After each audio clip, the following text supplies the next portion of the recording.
Ελάτε να γυρίσουμε σελίδα, παρέα, στο τηλεοπτικό μας μαγκαζίνο και τον Δημήτρη τον είδατε και πριν, έχει παραμείνει στη συντροφιά μας, να σας συστήσουμε ένα εξαιρετικό μυαλό που μας κάνει την τιμή να Εμείς βεβαίως τον αντιμετωπίζουμε, γιατί δεν καταλαβαίνουμε αυτό που λέει. Εγώ ειδικά, ναι. Σαν να μην μιλάμε την ίδια γλώσσα. Είναι Αντώνης ο Βουλγαρέλης. Γεια σου, Αντώνη, καλώς ήρθες. Γεια σας, ευχαριστώ πολύ για την πρόσκληση. Χαρά μας. Νόμιζα ότι λέγατε για τον Δημήτρη για το εξωτερικό μυαλό του σήμερα. Κοιτούσα και εμένα. Κομπλάρα Γι' αυτό και εγώ. Του τα έχουμε πει τον Δημήτρη άλλες φορές. εμένα. Θα μας πεις ακριβώς τι κάνει ο καλεσμένος μας και για ποιο λόγο τον έχουμε καλέσει. Λοιπόν, σε απλά ελληνικά όμως. Σε απλά ελληνικά. Ο Αντώνης μπορεί και φτιάχνει εφαρμογές Ναι. τις οποίες έχουμε δυνατότητα να τις βλέπουμε στο κινητό μας. Ωραία, όσοι έχουν έξυπνα κινητά, Smartphone νέας τα γενιάς, λεγόμενα, τα ναι. smartphone, Και πιο πολύ- καταλαβαίνουν τι σημαίνει εφαρμογή καταρχάς. Έτσι. Ο Αντώνης μας έχει φέρει, βασικά ειδικεύεται σε εφαρμογές που φτιάχνονται στο iPhone, έτσι, και μας έχει φέρει κιόλας το κινητό του που θα μας δείξει κάποια εφαρμογή που έχει φτιάξει ο ίδιος και θα μας πει μερικές λεπτομέρειες. Να τον γνωρίσουμε όμως, αφού τον καλωσορίσουμε, να μάθουμε ποιος είσαι, από πού έρχεσαι, τι κάνεις. Είμαι από το Ρέθυμνο. Έχουμε μια εταιρεία εκεί πέρα, την HotSoft, η οποία αναπτύσσει εφαρμογές, δεν τα κάνω μόνος μου. Προφανώς είναι μια αρκετά μεγάλη ομάδα, περίπου 10-11 άτομα που ασχολούμαστε με όλα αυτά μαζί. Οι οποίοι τι είσαστε, υπολογιστάκηδες που λέμε. Ας μην το πούμε έτσι. Έχουμε διάφορους, δηλαδή μηχανικούς που έχουν τελειώσει μηχανική ηλεκτρονικών υπολογιστών, όπως είμαι και εγώ. Έχουμε προγραμματιστές που είναι από το Πανεπιστήμιο από εδώ, του Ηρακλείου Επιστήμης Υπολογιστών, από τα Πολυμέσα, από το ΤΕΙ εδώ, από το Πολυτεχνείο, από τα Χανιά. Ας πούμε λοιπόν κομπιουτεράκηδες, αφού είναι πιο απλό. Μέσο όρο ηλικίας στα 30. Ίσως και λίγο πιο κάτω, ναι. Εγώ δεν είμαι 30 φυσικά, ήμουνα παλιά. Τώρα δεν είμαι ακόμα. Ανεβάζει τη μεσόβαση. Αντώνη, θέλουμε λίγο να μας πεις, γενικότερα τα smartphones έχουν μπει στη ζωή μας τα τελευταία χρόνια. Έχουν απεριόριστες δυνατότητες, μας διευκολύνουν πάρα πολύ την καθημερινότητά μας σε πολλά επίπεδα. Αλλά και για τη δική σας δουλειά είναι ένα εντελώς νέο κομμάτι και μια καινούργια αγορά. Έτσι ακριβώς είναι. Βασικά, για να πούμε δύο λόγια εισαγωγικά σε αυτό το πράγμα, πρέπει να πούμε ότι δεν πρόκειται για ένα νέο gadget. Δηλαδή, το αδικούμε πάρα πολύ αν το δούμε σαν ένα gadget. Δεν μιλάμε μόνο για κινητά τηλέφωνα, μιλάμε και για ταμπλέτες όπως είναι ο υπολογιστής που έχεις εσύ εκεί μπροστά σου, στο stand. Ναι, να το δείξουμε γιατί πιο πολύ καταλαβαίνετε. Αυτό είναι η θήκη. Αυτός είναι ο υπολογιστής. Έτσι. Αυτές οι συσκευές δίνουν μια τεράστια ευκαιρία για εξωστρέφεια και οικονομική ανάπτυξη, όχι σε επιχειρήσεις μόνο σαν και εμάς, αλλά σε όλη τη χώρα. Ναι. Ειδικά σε αυτή τη δύσκολη εποχή που βρισκόμαστε. Μιλάμε για μια αγορά η οποία έχει αυτή τη στιγμή που μιλάμε 1.300.000 συσκευές παγκοσμίως. Και αυτές όλο και αυξάνουν. Όλο και αυξάνονται με ρυθμό περίπου 50-55% κάθε έτος. Τις οποίες ξέρουμε όμως να τις χρησιμοποιούμε ή τις θέλουμε όσοι έχουμε χρήματα πια να τις αγοράσουμε για λόγους πρεστίζ και κύρους. Αγόρασα δηλαδή το super smartphone ή την ταμπλέτα για να την κρατάω στο γραφείο ή την ώρα που κάνω εκπομπή. Σίγουρα υπάρχει και ξέρω να πατάω μόνο 3 κουμπιά. Σίγουρα υπάρχει για και μένα αυτό. το έπεσε αυτό τώρα, συγγνώμη, γιατί πρέπει να τσακωθώ. Όχι, για μένα το λέω. Εσένα είναι το όργα μου. Κουμπιά δεν έχουν πάντως, οπότε λύνεις αμέσως το πρόβλημα αυτό που λες. Ποιος τα χρησιμοποιεί ή δεν τα χρησιμοποιεί. Σίγουρα είναι και αυτό ένα κομμάτι, δηλαδή το θέμα του να είμαι trendy και να έχω το τάδε κινητό, την τάδε μάρκα. Ναι. Αλλά αν το δούμε μόνο έτσι, σίγουρα έχουμε χάσει το 99% της ουσίας. Που είναι ότι, με ρώτησαν αν το χρησιμοποιούν, μια απόδειξη της χρήσης του είναι... Αν ξέρουμε να το χρησιμοποιούμε. Μια απόδειξη της χρήσης του ήδη είναι ότι το 2009 ο τζίρος από αυτά τα κινητά και τις έξυπνες γενικά φορητές συσκευές έχει φτάσει στα 30 δισεκατομμύρια ευρώ. Είναι ασύλληπτα τα ποσά. Είναι ασύλληπτα τα ποσά και μιλάμε για το 2014, είναι μια πρόβλεψη παγκοσμίων οργανισμών που κάνουν τέτοιες έρευνες και τα παρουσιάζει και το Υπουργείο Ανάπτυξης. Για το 2014 λοιπόν περιμένουν ένα τζίρο στα 900 δις. Πλέον τα δισεκατομμύρια του άλλου έχουν γίνει μαρουλόφλα για τους Έλληνες. Αυτά ακούμε στην τηλεόραση πάνε και έρχονται. Μια καλή ευκαιρία. Είναι τεράστια τα νούμερα. Για τους πολιτικούς μας αρχηγούς, αφού το δικό μας το βαρέλι δεν έχει πάθος, συστήσουν μια καινούργια εταιρεία να βγάλουν λεφτά. Αντώνη, πες μου λίγο κάτι για να είμαστε πρακτικοί στον κόσμο που μας βλέπει. Είπες στην αρχή ότι δημιουργεί πολλά ωφέλη, συγκριτικά ωφέλη για αρκετές επιχειρήσεις όλη αυτή η τεχνολογία. Πώς μπορεί να ωφελήσει μια επιχείρηση? Ναι, καταρχήν να ξεκινήσουμε από τα ωφέλη που μπορεί να προσφέρει στο ίδιο το κράτος. Έχει κάνει μια έρευνα το ΙΟΒΕ, το Ινστιτούτο Οικονομικών και Βιομηχανικών Ερευνών, το οποίο έχει υπολογίσει ότι μέχρι το 2020 το ελληνικό κράτος, δηλαδή μιλάμε για την ελληνική πραγματικότητα, μιλάμε για μια χώρα δηλαδή που Έχει μια διείσδυση των κινητών τηλεφώνων 125%, που σημαίνει ότι ο καθένας από εμάς κουβαλάει πάνω του 1 και 1/4 κινητού στην τσέπη. Ότι μπορεί να εξοικονομήσει περίπου 24 δις ευρώ μέχρι το 2020. Για μια επιχείρηση, πες μου, για μια μικρή εταιρεία που μας βλέπει αυτή τη στιγμή, ο επιχειρηματίας και βλέπει με τη δεδομένη κατάσταση ως έχει, σε ένα μήνα ότι θα πρέπει να κλείσει το μαγαζί του. Του δίνει μια εναλλακτική το διαδίκτυο και συγκεκριμένα τώρα πια οι εφαρμογές και αυτή η τεχνολογία. Του δίνει μια τεράστια εναλλακτική και μια τεράστια ευκαιρία να στραφεί προς άλλες αγορές, νέους χρήστες. Χρήστες που είναι πολύ πιο δεσμευμένοι με τη συσκευή τους, διότι το κινητό έχει πάντα μια προσωπική χρήση, σε αντίθεση με τον υπολογιστή που κάθονται όλοι και τον χρησιμοποιούν. Σωστά. Το κινητό τις πιο πολλές φορές είναι κάτι πολύ προσωπικό, οπότε μπορείς να του παρέχεις προσωποποιημένη υπηρεσία, μπορείς να είσαι πάντα μαζί του, είναι το πορτοφόλι του, το έχει πάντα στην τσέπη του, δεν είναι σαν τον υπολογιστή που τον έχει στο σπίτι του. Επίσης, προσεγγίζεις αμέσως ένα κοινό μιας άλλης δυναμικής, ένα κοινό που στη φιλοσοφία το έχει περάσει το ότι δίνω κάποια χρήματα για να πάρω αυτό που θέλω, 1, 2, 3, 5 ευρώ, του δίνεις ένα πολύ βελτιωμένο προϊόν. Δηλαδή, ας πάρουμε ένα ξενοδοχείο, ξέρω εγώ, μια τουριστική επιχείρηση που στην Κρήτη είναι πάρα πολλές και στηρίζει την οικονομία. Τι εφαρμογές θα μπορούσαν να έχουν τέτοιες?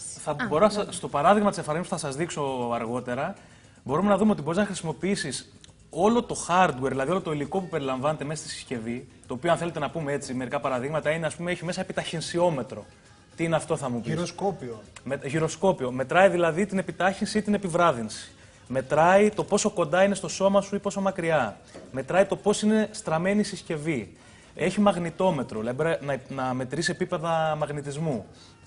Έχει κάμερες φυσικά, και λέω κάμερες γιατί έχει συνήθως δύο. Και όλα αυτά πώς μπορούν να ωφελήσουν ένα ξενοδόχο? Ένα ξενοδόχο, ας πούμε. Έχει GPS, έχει διάφορα σύνδεση στο ίντερνετ και όλα αυτά. Στον ξενοδόχο, λοιπόν. Είπα το GPS επειδή θα μου χρειαστεί το παράδειγμα. Προσγειώνεται ο τουρίστας στο αεροδρόμιο, με το που βγει, ανοίγει την εφαρμογή του hotel τάδε. Πληροφορίες πώς να πάει μέχρι το το δείχνει ξενοδοχείο. ακριβώς με το GPS που είναι, του δείχνει το δρόμο πώς θα πάει στο συγκεκριμένο ξενοδοχείο το δικό του, του δείχνει και όλα τα αξιοθέατα Μέχρι να φτάσει εκεί. Ναι, του δίνει τη δυνατότητα να παραγγείλει από το room service οτιδήποτε έως ότου φτάσει. Δηλαδή, πραγματικά οι ιδέες και εφαρμογές είναι αμέτρητες. Αρκεί να έχεις φαντασία, ναι. Ακριβώς. Ακόμα και αν δεν ασχολείσαι με το κομμάτι της τεχνολογίας, ενδεχομένως π.χ. έχω εγώ μια επιχείρηση και θέλω να την ενισχύσω λίγο ψηφιακά, να την αναβαθμίσω και να της δώσω μια παρουσία. Μπορώ να σου πω, Αντώνη, ή στον οποιοδήποτε Αντώνη που ασχολείται με αυτά, θέλω να έχω αυτό το πράγμα λίγο και μπορεί αυτό να μεταφραστεί πια τεχνολογικά. Πολλές φορές ο ίδιος ο πελάτης, ο ίδιος ο επιχειρηματίας δεν γνωρίζει ακριβώς τι μπορεί να κάνει η πληροφορική για αυτόν, τι μπορεί να κάνει η τεχνολογία για αυτόν. Δίνει. Ναι. Οπότε εκεί αυτό που μπορεί να κάνει είναι να συμβουλευτεί κάποιον που θεωρεί ειδικό, να του πει τι κάνει και να προσπαθήσει μέσα από την τεχνολογία να βρει διεξόδους ώστε να απευθεί σε νέα κοινά, σε νέα target group, να διευρύνει το πελατολόγιο του, όπως είπαμε, και να προσφέρει και μια πολύ πιο πλούσια υπηρεσία στον πελάτη που θα διαφοροποιήσει δραστικά και το προϊόν του.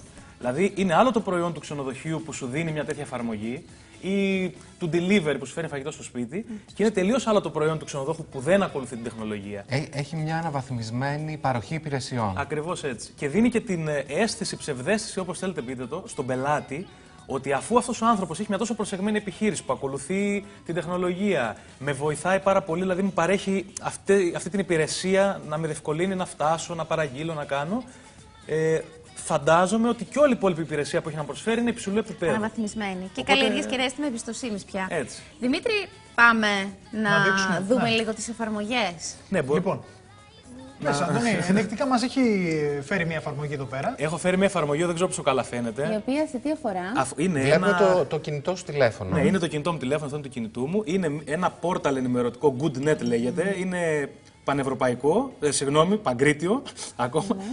Έχει αυτή τη στιγμή την έδρα του στο Ρέθυμνο, απευθύνεται σε όλη την Κρήτη.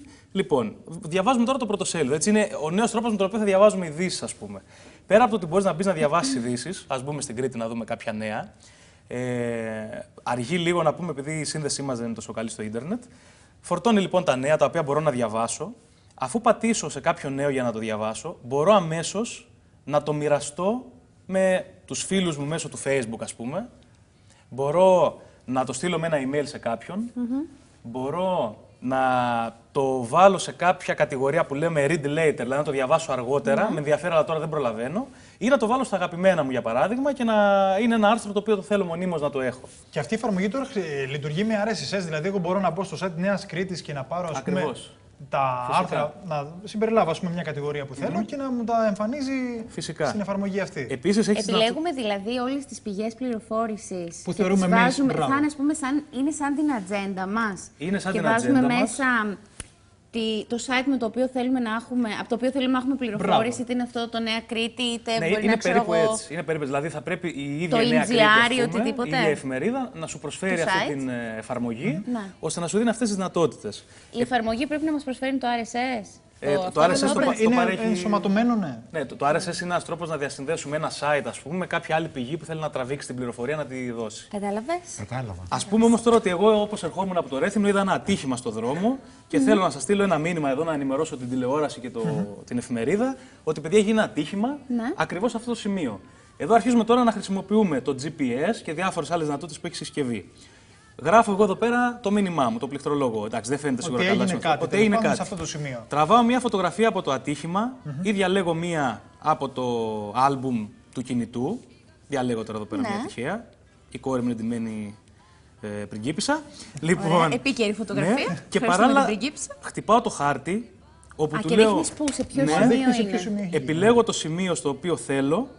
Αν είχαμε εδώ πέρα ίντερνετ θα είχε αν μπει. Σε εξωτερικό χώρο τέλος πάντων θα είχαμε με τη μία κιόλας. Θα μου δείχνει ακριβώς που είμαι τώρα και μου λέει: θέλεις να στείλω τη θέση που είσαι τώρα, θες να διαλέξεις κάποια άλλη θέση πάνω στο χάρτη. Ναι. Αν το κάνουμε μεταγενέστερα από εκείνη τη στιγμή που έχει τη συμβεί. Αυτή η εφαρμογή την έχετε έτσι λίγο προσανατολίσει σε ειδησιογραφικό περιεχόμενο ή μπορεί να είναι και μεταξύ φίλων πληροφορίες? Θα μπορούσες να παραγγείλεις το βράδυ κάτι στο σπίτι σου για να το φας και για να έρθει ο delivery, το παιδί που θα σου φέρει. Χωρίς να χαθεί και να έρθει ζεστό. Μαζί με την παραγγελία του στέλνεις και τις δεταγμένες που ακριβώς θα έρθει.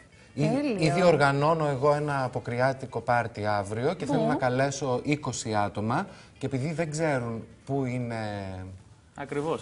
Το σπίτι. Ναι, θα σας πω εγώ. Τους δείχνω. Ναι. Επίσης έχει κάποιες άλλες δυνατότητες που έχουν πλάκα, ας το πούμε, χρησιμοποιώντας το επιταχυσιόμετρο που λέγαμε πριν. Αν θέλεις να ανανεώσεις τα άρθρα που διαβάζεις, δεν χρειάζεται να πατήσεις κάποιο κουμπί, απλά κουνάς λίγο έτσι το κινητό και κάνει refresh. Και αυτόματα κάνει ένα refresh που σου κατεβάζει τα καινούργια άρθρα. Αν έχει μια νέα είδηση, ας πούμε.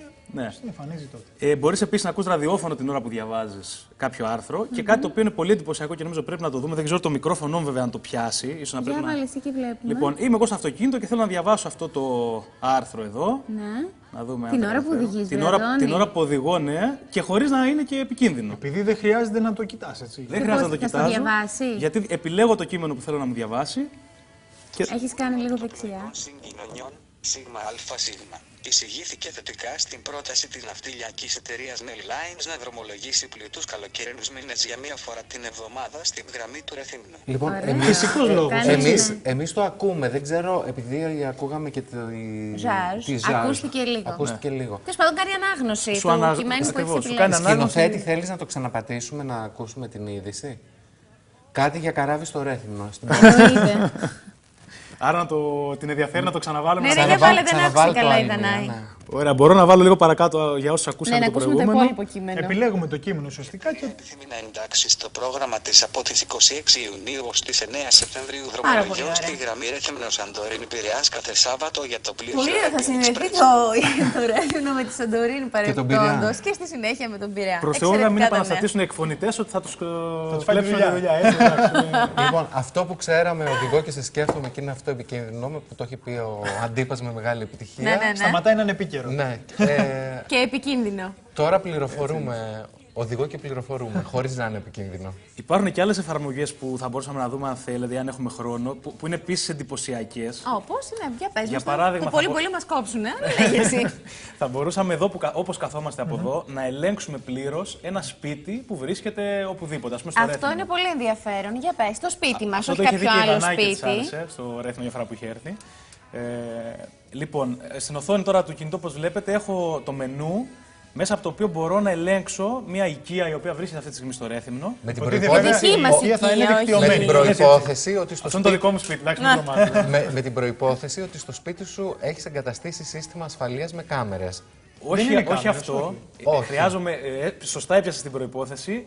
Θα πρέπει η προϋπόθεση να έχω και κάποιο άλλο σύστημα το οποίο να μπορεί τοπικά να ελέγξει το σπίτι. Και να σου στείλει πληροφορία.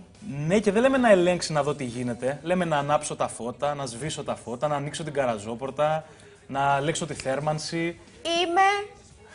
Τώρα συζητάμε μετά από 20 χρόνια που θα μπει η Ελλάδα στις αγορές. Διακοπές. Και έχω αφήσει τον κήπο, ο οποίος πρέπει να ποτιστεί. Δεν θα στείλω τη συμπεθέρα την κούλα, πήγε να μου ποτίσει τα λουλούδια.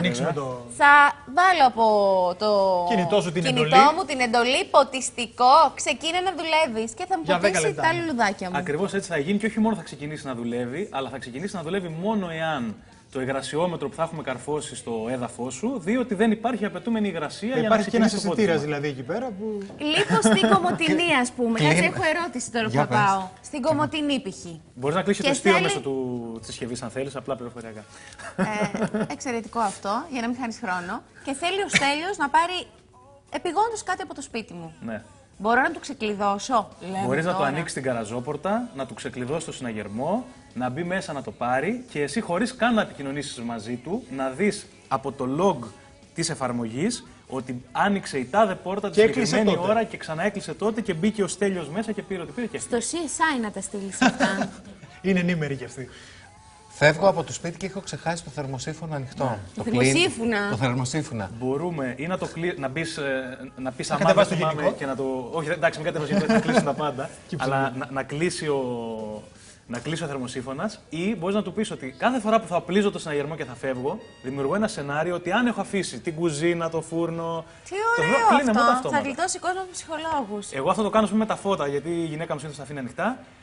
Οπότε. Και στην τηλεόραση τη δίνει, στροφή. Οπότε αναγκαστικά του έχω φτιάξει ένα σενάριο που λέω κάθε φορά που θα οπλίζω το συναγερμό και θα φεύγω, κλείνε μου όλα τα φώτα. Τέλειο, τέλειο. Μ' αρέσει. Τι άλλο, πες. Θέλω να μου πεις τι προϋπόθεση υπάρχει για να δικτυωθεί στο σπίτι. Δηλαδή, ναι, μεν υπάρχει εφαρμογή που σου δίνει τη δυνατότητα αυτή. Στο σπίτι, πώς πρέπει να είναι δικτυωμένο για να δώσει όλες αυτές τις πληροφορίες στο κινητό. Υπάρχει ένας controller, ένας ελεγχτής, δηλαδή ο οποίος μπαίνει στο σπίτι. Δεν χρειάζεται κάποια ιδιαίτερα μεγάλη έξτρα καλωδίωση, διότι τα σήματα αυτά περνάνε από τα υπάρχοντα περίπου καλώδια. Θέλει μια μικρή μετατροπούλα. Από τα καλώδια του ρεύματος. Δηλαδή, μέσα από το καλώδιο του ρεύματος περνάει το σήμα που ελέγχει όλες τις συσκευές. Ποιος θα μας το φτιάξει αυτό, ο ηλεκτρολόγος ή εσείς? Ο ηλεκτρονικός μηχανικός ή ο ηλεκτρολόγος μηχανικός, ναι, εμείς ας πούμε ή κάποιος συνάδελφος. Σε συνεργασία πάντα φυσικά με τον ηλεκτρολόγο. Και... Είναι κάτι που απαιτεί έτσι αρκετά χρήματα? Σε μια μεγάλη μονοκατοικία, δηλαδή που θα είχε ένα κόστος περίπου 350-400.000 ευρώ. Παλιά όλα αυτά. Έχει ένα κόστος περίπου στις 10 με 15.000 για να φτιάξεις κάποια πράγματα βασικά και μετά όσο θέλεις να το εξελίξεις. Ανεβαίνει το κόστος. Ουσιαστικά για να εγκαταστήσεις για να βάλεις την εγκατάσταση όλο αυτό και μετά απλά προσθέτεις υπηρεσίες για να το κάνουμε έτσι πιο. Μπορείς δηλαδή να βάλεις ένα αισθητήρα με κάποια φωτόμετρα στην ταράτσα, τα οποία να παρακολουθούν την κίνηση του ήλιου, να σου κατεβάζουν τα ρολά από εκεί που φεύγει ο ήλιος και να τα ανεβάζουν το αντίθετο. Αντίστοιχα σενάρια που μπορούμε να κάνουμε και στην επιχείρησή μας. Έχω μια επιχείρηση και θέλω να ξέρω ότι όποτε πέφτει ο ήλιος, ας πούμε έρχεται η νύχτα, θέλω να ανάβουν τα φώτα της βιτρίνας μου. Στην επιχείρηση έχει πολύ μεγαλύτερο νόημα από ό,τι έχει στο σπίτι ενδεχομένως. Και σε μεγάλες επιχειρήσεις ή εργοστάσια ή ξενοδοχεία. Γιατί η εξοικονόμηση ενέργειας που μπορείς να πετύχεις αυτό το πράγμα είναι πραγματικά ανυπολόγιστη. Και είναι ένα μεγάλο ζητούμενο πια στην εποχή μας. Έτσι είναι. Η εξοικονόμηση ενέργειας αυξάνει την παραγωγικότητα πάρα πολύ. Επίσης, μέσω των εφαρμογών αυτών, στα έξυπνα κινητά που λέμε τώρα, μπορείς να αυξήσεις και την κινητικότητα των υπαλλήλων σου. Γιατί πλέον ένας υπάλληλος μέσα σε ένα ξενοδοχείο πρέπει να ελέγξει κάποια μηχανήματα. Δεν χρειάζεται αναγκαστικά να φύγει από εκεί που κάνει κάτι άλλο, να πάει στο συγκεκριμένο χώρο όπου πρέπει να πατήσει κάποια κουμπιά και να ξαναγυρίσει πίσω. Έχει πάντα κάτι μαζί του και από εκεί ελέγχει τα πάντα. Κερδίζεις χρόνο. Κερδίζεις άπειρο χρόνο. Το ουσιαστικό. Πάρα πολύ σημαντικό. Όλες αυτές οι εφαρμογές για να τις έχουμε πια στη χρήση μας και στη συσκευή του έξυπνου κινητού μας ή στο τάμπλετ που διαθέτουμε, κοστίζουν πολύ?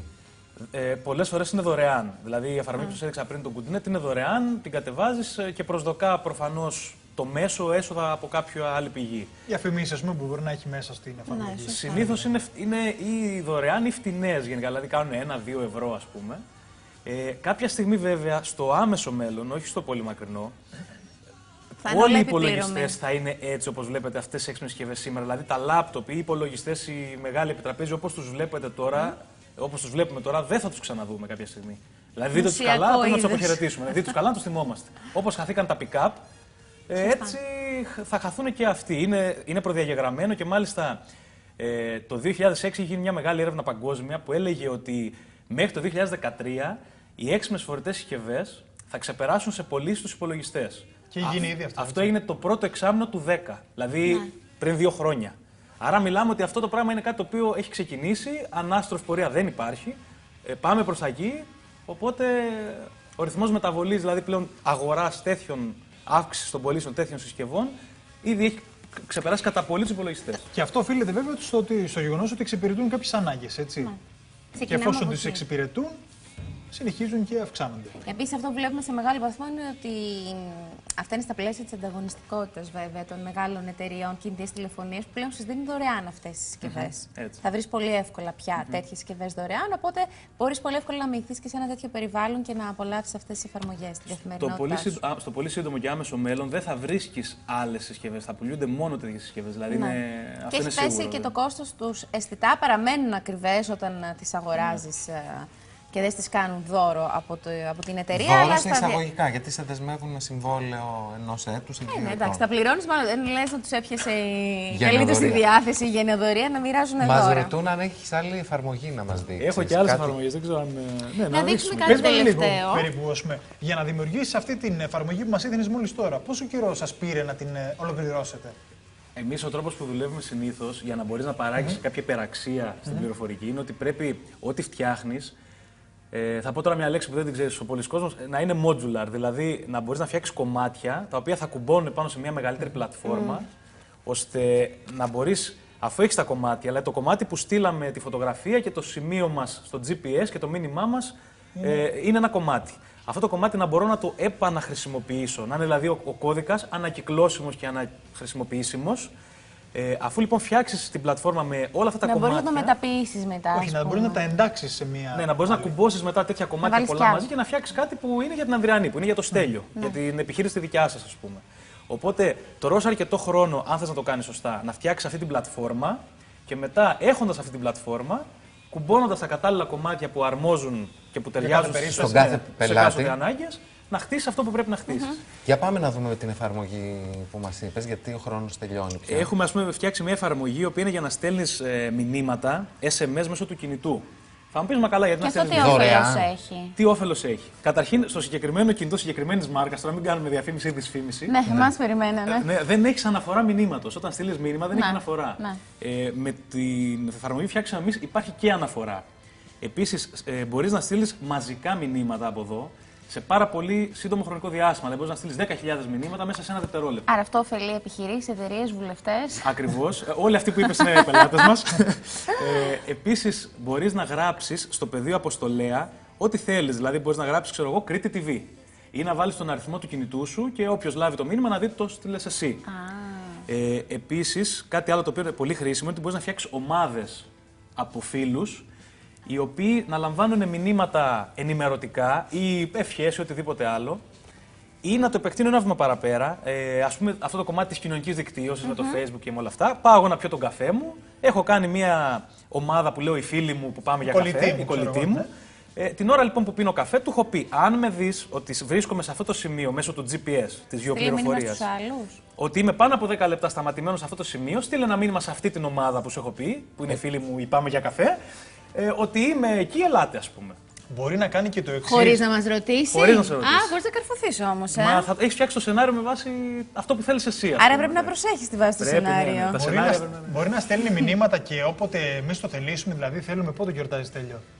Ημερομηνία. Το Αγίου Στυλιανού. Πότε είναι? 26 Νοεμβρίου. 26 Νοεμβρίου να στείλει ένα μήνυμα, ξέρω εγώ, χρόνια πολλά Στέλιο, χωρίς να χρειαστεί να το γράψει, ας πούμε, την ίδια μέρα, το ετοιμάσει από πριν και να. Βγάζει την υποχρέωση. Όχι μόνο αυτό, αλλά μπορείς να στείλεις, να προγραμματίσεις ο Στέλιος, ας πούμε, το κινητό του Δημήτρη ή της Ανδριανής και να της πεις: όταν θα πας στο σούπερ μάρκετ, πάρε μου και εμένα το τάδε πράγμα. Όταν θα πας, κυρία μου, στο παζάρι. Και επειδή πάλι το κινητό θα δει από το GPS που είσαι, θα σου έρθει το μήνυμα ότι. Πάρε μου το τάδε προϊόν, ας πούμε. Αυτά τα θέλω, κάτι τέτοια. Είναι καλό. Μεταξύ συζύγων πρέπει να υπάρχουν αυτά.